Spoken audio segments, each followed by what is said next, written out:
laugh at because they're acting ignorant. Right. Okay. Can we go farther with that point? So we've already mentioned that it's playing with stereotypes in a way that's disallowed but very funny. What kind of humor is that? Racial humor? Well, yeah, but you know, I think it can't be based in race and racism. It's definitely also connected to sex and sexism. We've seen it, right? Already. So where's that place where you laugh when you're not supposed to laugh? What is that? Good. Guilty humor? Yeah, I mean, Pleasure. okay, there's a way in which it plays around cultural taboos. I mean, we love it when taboos are crossed. We as human beings, I mean, that's something that, I don't know, it feeds us very much to have taboos crossed. And we do it in all kinds of places. So we do it, you know, in all kinds of places. This is a very gentle slide across the breaking, but sort of winking at a taboo. And it tends to these huge cultural taboos. They're very unsafe to say straight. Okay. What else do people want to say about that? Yeah.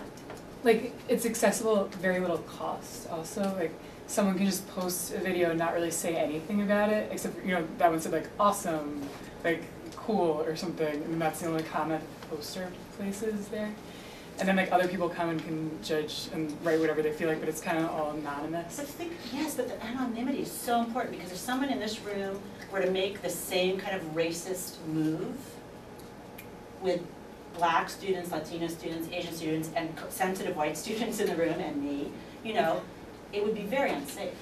Yeah. It would be unsafe to laugh as a black person or as a black person. It would be unsafe for any of us to laugh. In this anonymous space, we can go to places culturally that we can't.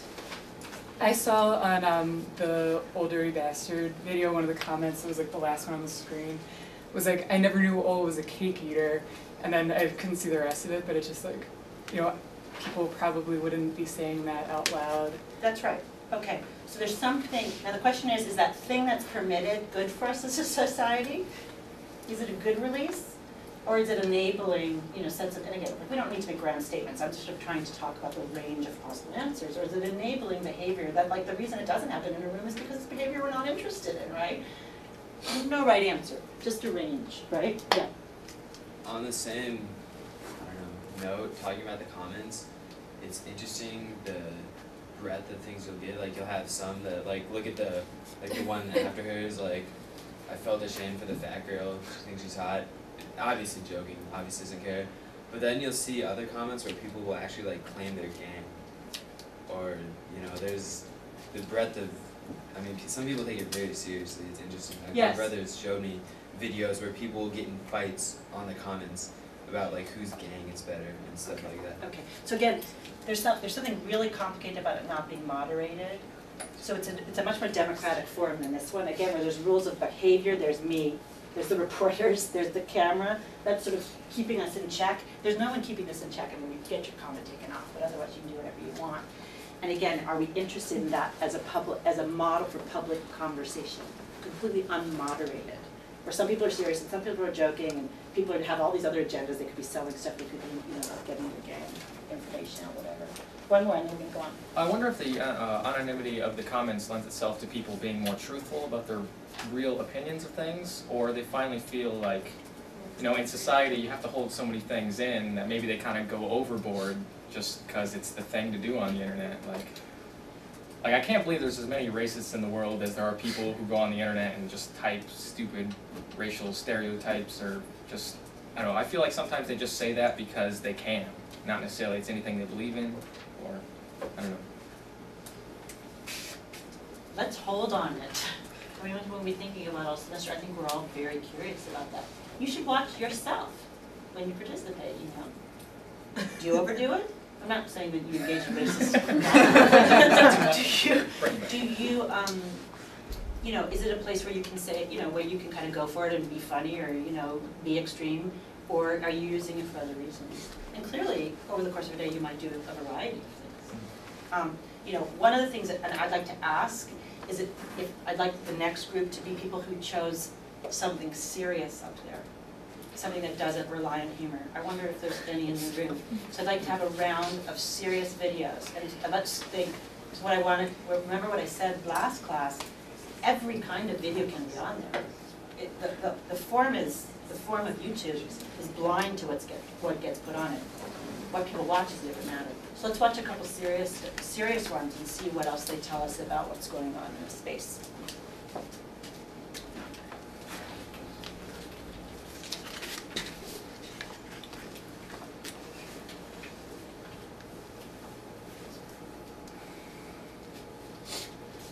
And tell us your name. Noah. I'm Noah, I remember. and this is a Coming to Music Soup. video basically Kanye West supporting education as a vote for education, like public education in 2008. It starts with hard work, but it also took a solid education. Too many kids today are failing to get the education they need to succeed in college, a career, or just life itself. Half of Latino and African American students don't graduate from high school. The numbers are staggering. I mean, even students who do graduate aren't being given the proper skills to get a good job. I'm doing something about that, and you can too. Join me and Ed in 08 to make education the top national priority. Go to edin08.com today. All right, and I commented on the fact that Read it. All right, so well, someone before me mentioned how it was kind of it's awful. Becoming a music superstar took hard work, but it also took a solid. It's bad that people are now using like pop culture to advertise for like political. Oh, Jesus. to use like pop culture figures to get people to vote and that kind of thing. So there's been a lot of, There's been a ton. That's just 3 hours ago. Oh my God. How long ago did you post this? This was yesterday. Oh no. It's probably the oldest. Okay. tell us what you said. I wrote something like people like pop culture figures have been used to advertise for like hair products, shoes, clothing, everything for 20 years and no, 30 forever. Like since ever there was TV or radio or paper or anything, and the fact that Kanye West is probably getting paid to advertise for something important in our lives shouldn't really bother anyone. And the fact that it's on YouTube is even more important because you don't have sponsors really on YouTube. You don't have huge you don't have like Nike paying him to wear a certain T-shirt or that kind of thing. So. Okay, let's do a couple more serious ones. But it's interesting that the serious one still connects to celebrity and popular culture. Yeah. Do we have anyone who departs from celebrity and popular culture in their selection? I think I do. Okay, Miranda. Although I was a little confused, I didn't actually comment on the page. I added it to my account and commented on it there. That's fine. So the video that I found, there's this guy on YouTube he has a comedian account, but to me he just seems like this crotchety, opinionated old British man. And a lot of his rants are about things like the role of religion and like the U.S. and war on terrorism and stuff like that. And the video I found. Well, it seems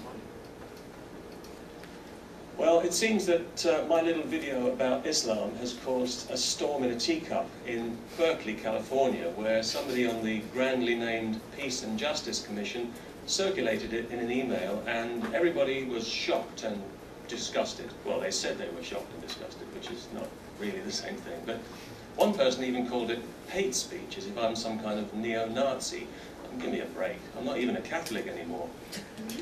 Now, of course, I don't want to offend Muslims. I mean, what do you think I am, insane? But I don't think that any intelligent would be offended by anything I've said. Indeed, I've had emails from Muslims who agree with me. On the other hand, I don't really mind the idea of offending a bunch of politically correct jackasses, which is what seems to have happened in Berkeley. If any of you dishonest wretches are watching this video, I want to say to you that having an opinion about Muslim women covering their faces is not racist. And by calling it that, you simply... Yeah.